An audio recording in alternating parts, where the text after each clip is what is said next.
Congratulations, Judge Soto. Now I'd like to introduce speaker and honorary degree recipient Joe Plumeri.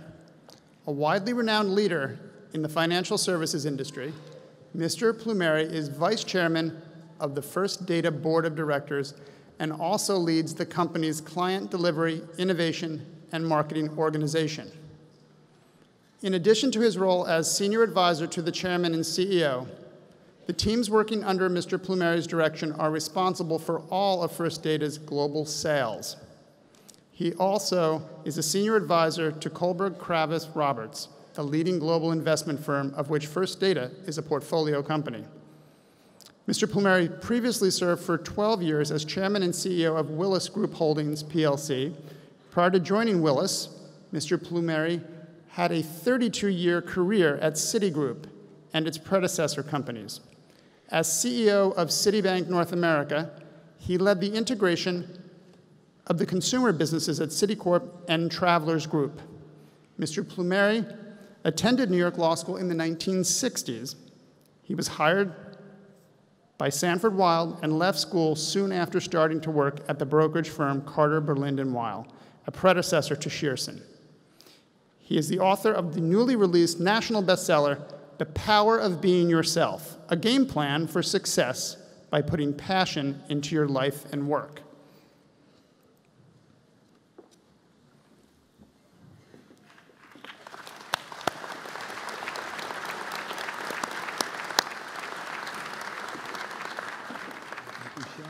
I'm not shy. He said he's not shy. I said, don't be shy, and he said, I'm not.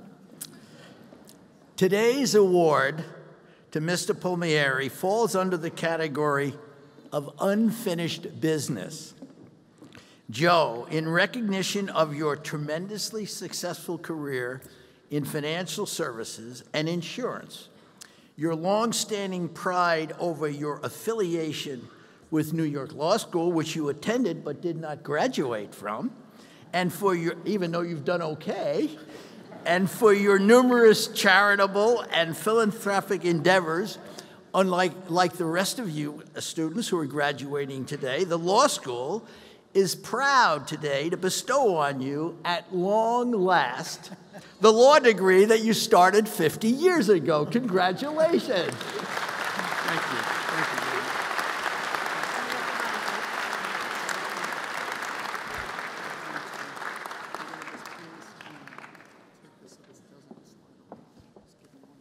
Ask him if he's going to study for the bar tomorrow. Thinking of it.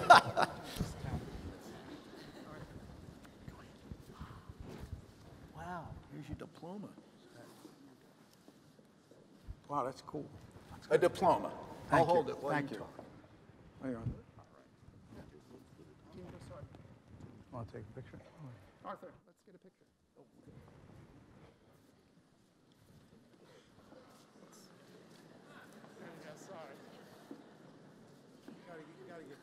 My fault.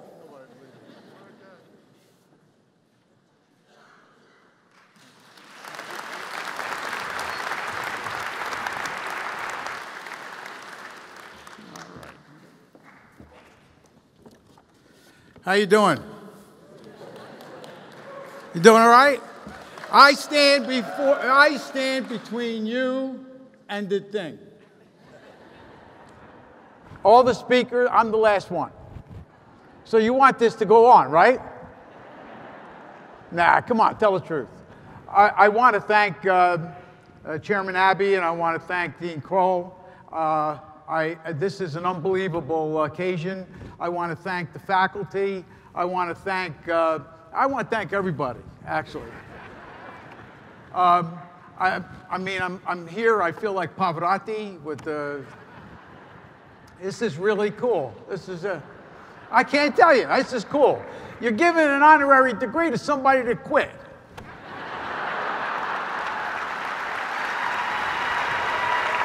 It's true.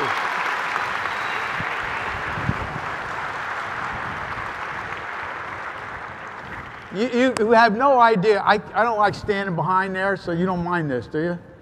All right? It's true, 47 years ago, I attended New York Law School, and I quit. but you are responsible, this school is responsible for whatever has happened to me that's been good. Because if I did not go to this law school, I wouldn't have wound up with the job that I wound up with at Carter, Berlind, and Weil that I'm going to talk to you about in a minute, okay? I'm going to tell you a story. You don't want to tell a story, right? Okay. You got to understand that there's 1,300,000 lawyers in this country. Don't feel bad. There's 5 to 10 million executives. And when I became an executive, there was probably 4 or 5 million executives, and they weren't hiring short Italian guys. So you got to understand, you got a shot. What's really important is not the fact that there are so many people vying for jobs today. What's important is that there aren't many people who are compelling at what they do, that make themselves so obvious that they can't help but choose you because of who you are and what you represent. The world is full of competent people, but the world is not full of compelling people.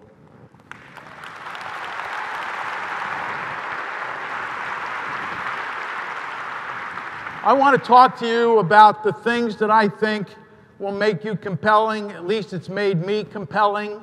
I want to share it with you, and there's some things that if you think about them, they act as guideposts for you, then you'll never go wrong, and you'll find that your sense of feeling of who you are and the fact that you want to be compelling will be with you all your life. The first one is you got to have vision. You got to know where you're going, and where you're going has got to be so focused and so clear that you won't stop until you get there. It's so important that that vision stays with you every day. The vision, by the way, is no good unless it is accompanied next by an emotion. There's lots of people who commit to joining a gym in January. But emotionally, they don't buy into and they don't make the commitment that you need to have that vision. I call it the Viking effect. Does anybody know what the Viking effect is? The Vikings were the people who were the bad guys that used to invade countries. You remember those Vikings? You know, from the north. Now you got it? When they landed ashore of a country they were going to conquer, they immediately burned their boats. And the reason they burned their boats was to commit that they were not going to lose. The vision they had of conquering that country, the commitment they had and the emotion, there was no going back, there was no plan B. They burned their boats. The only way they could get back was to build new boats if they won. How many of you have committed to burn your boats with no plan B? If this doesn't work, I'll do that. If this doesn't work out so good, there's always that. You can't have it that way. The vision has to be so pure, so forceful in your mind that you totally emotionally commit to what that vision is. The next thing you need is purpose. Vision's nice, emotion and commitment is nice, but you got to have a purpose. It's the glue that keeps your life together. What are you doing here? Why'd you go to law school? Why did I become the head of so many companies? What was my purpose? To make a lot of money? I'm telling you, that's not what it's about. The purpose has got to be genuine concern for what you do and the people you do it for. Whether you're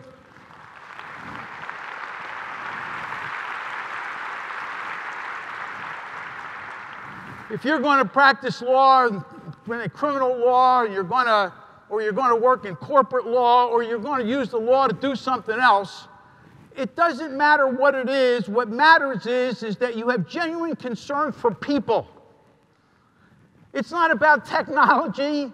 It's not about the internet. It's about people. And if you can have genuine concern for what's good for people, and that's your purpose, you're going to go as far as you want to go because your purpose is pure. It's important to have one. It's important to have one because it's the center of who you are. If you want to know what passion is about, and it's been mentioned many times up here, passion is the marriage of your vision, your commitment, and your purpose. You marry the three together, and that's where your passion comes from. In the absence of those things, you got nothing. If you want to have a vision, you got to go out and you got to find that vision. I call it go play in traffic. Now you're saying, what's wrong with the guy? He wants me to go get hit by a car. That's not what I want you to do. I want you to do is to engage. We live in a society of hopeful authenticity, but it gets filtered through so many various things that are emails or texts or LinkedIn's or Instagrams, and through that filter we wonder who we are. We got to go out and engage and play in traffic. That's how I got here. When I entered New York Law School, I thought it would be a great idea to go find a job with a Wall Street law firm and start my meteoric rise to the top. Thankfully, the law school was downtown near Wall Street. So after my last class, I said, let me go knock on some doors, play in some traffic, see what's going on, and find a job at a Wall Street law firm. So I went around to look at directories. This is when you could go upstairs easily. And I saw the name Carter, Berlind, and Weil, and I figured if it's got 3 names, it's a law firm. So I get up to Carter, Berlind, and Weil. I said, with whom may I speak about a job? I'm not sure I said it that way, but that's what I did. And she said, well, this is a small company. Let me see. She says, go down the hall and ask for Mr. Weil. I go down the hall and ask for Mr. Weil, and he said, what can I do for you? I said, I'm going to New York Law School, and then after class, I want to learn the law from a practical point of view and start my meteoric rise to the top. He says, that's a great idea. I said, it is? He says, it's a great idea. What makes you think you can do that here?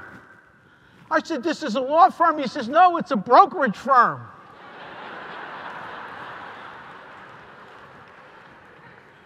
So you see, if it wasn't for New York Law School, I wouldn't be here.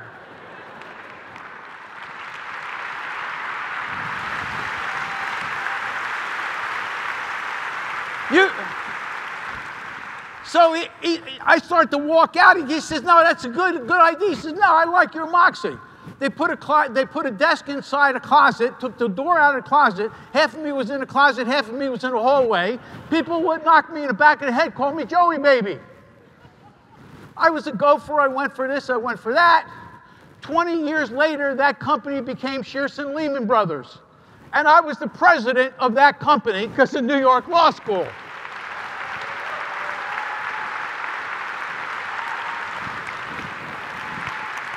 That company was part of Travelers Group, which became part of Citigroup. And so when I tell you that I am so endeared to New York Law School, even though I quit, but I quit because I loved the closet. I loved what I was doing. I had a vision of being a great Wall Street executive. That was my vision. Crazy as it sounds. My grandfather, who came from Sicily and immigrated here, my father, would tell me over and over again to work hard and go after your vision and your dream. And that's what I did. And so if I hadn't gone out and played in traffic and pursued that vision, nothing would have happened. I came to the wrong place, which turned out to be the right place you see later on. So that vision has got to be so important. And the commitment, by the way, I made to that vision was the fact that I dropped out of law school because I was so committed to the different vision. You see how important that is? Go out, play in traffic. Something's going to happen eventually. Something will happen. Years later, I'm the chairman and CEO of the Willis Group. Now, nobody knows Willis. Willis is a British company. I was the first American non-British chairman in 200 years. You think it was easy for them to take me? Not only was I not British, but they thought Fonzie came to run this place.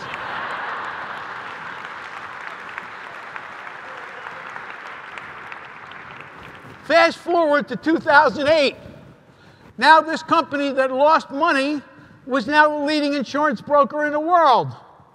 In 2008, I make the worst decision of my life, and I buy this company in June of 2008. All of you remember what happened after that. Right? So the brilliant executive makes the biggest deal in a decade in the insurance industry, and it turns out to be at the worst possible time. October comes around, all the banks that were going to lend me money permanently, and they took a pass. Instead of giving me permanent money, they gave me bridge loans. I'm not going to get into that, but that's a bad thing. They were charging me more money than my relatives would charge.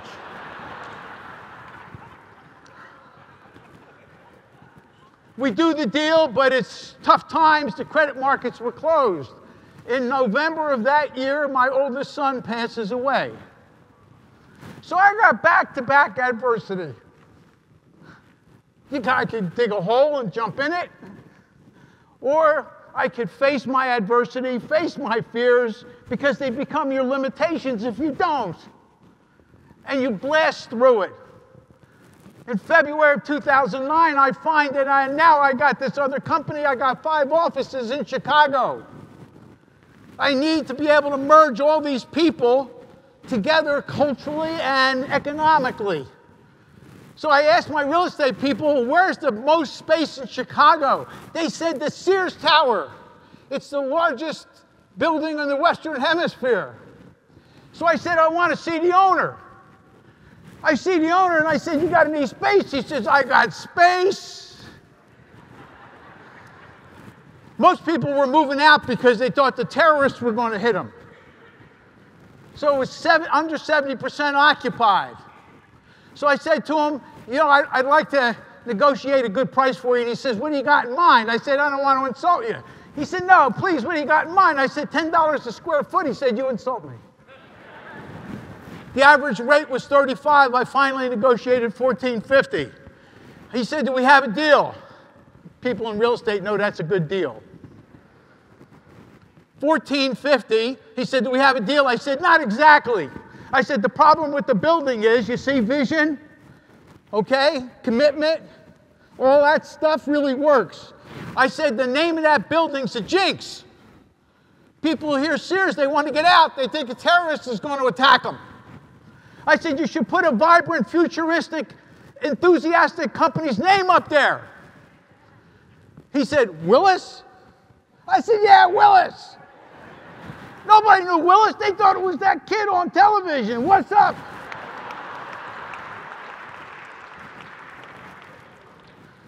Finally, I said to him, I'll do the deal if you change the name. He comes back the next day, he says, I'll do it if you give me $1 million a year. I said, fine, I'll do it. He said, you'll do it? It's the first time I agreed with the guy. And he said, well, what? He says, we're going to do it? I said, yeah, I'll tell you what. I'll give you $1 million a year if you give me $1 million worth of business. Because you're not my client. So that way I'll give you $1 million, you give me $1 million. We get the deal done. Today, that building's called the Willis Tower in Chicago, and they told me that was not possible.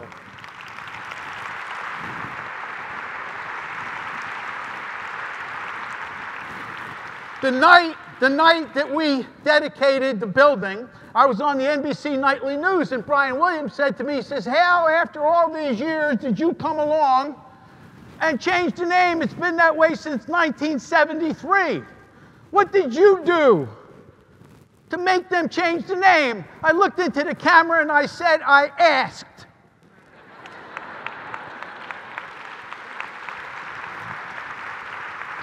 If you have a vision and a commitment and a purpose.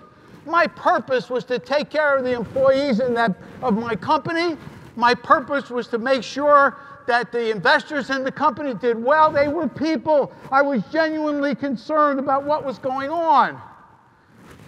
Where's Sharon? Sharon, stand up, please. You embody everything. You embody everything that I'm talking about. This is a lady who might be a little bit older than most of you, but you're much younger than me.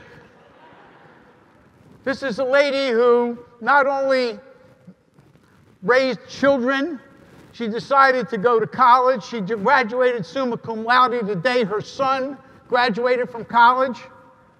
What a wonderful thing.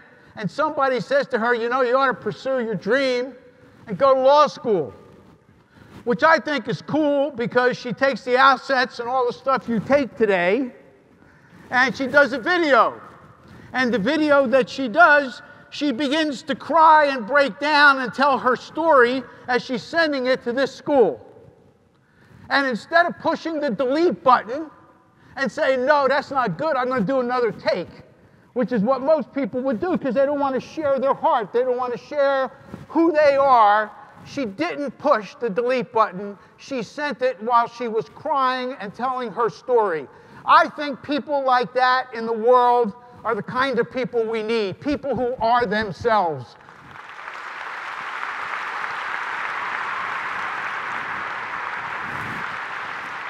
Where is Deshaun Dawson? Where's Deshaun?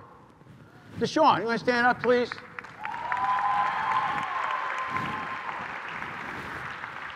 I met Deshaun before we came on. See, this is cool. This is all about what I'm talking about.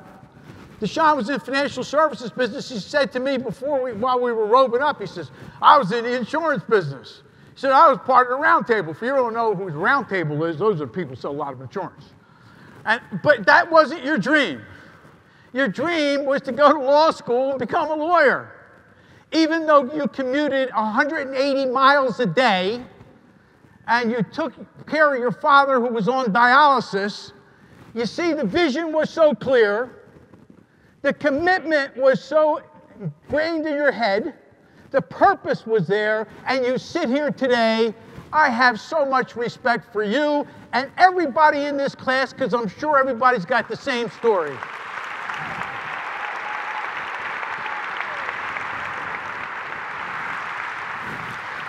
So there you have it. You want to be compelling, you got to know vision, you got to know commitment, you got to know purpose, and you got to know passion.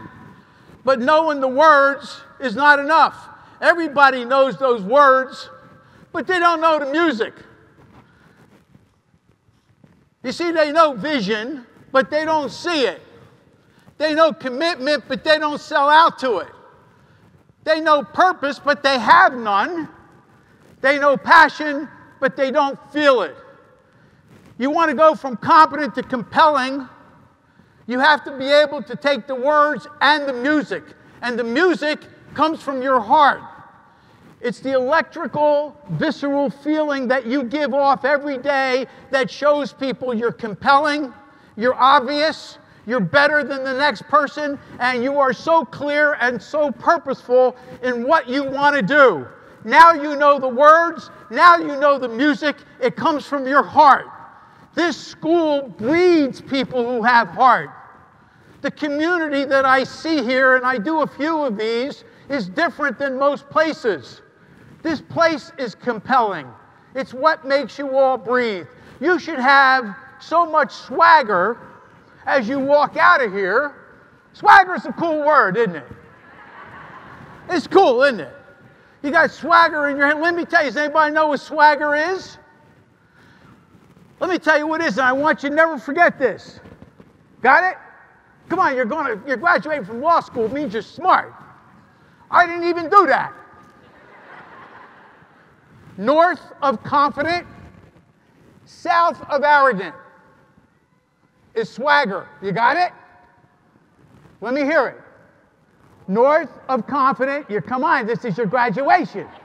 You can't be a lawyer and not be able to talk. What's wrong with you people? North of confident. North of confident. North of confident.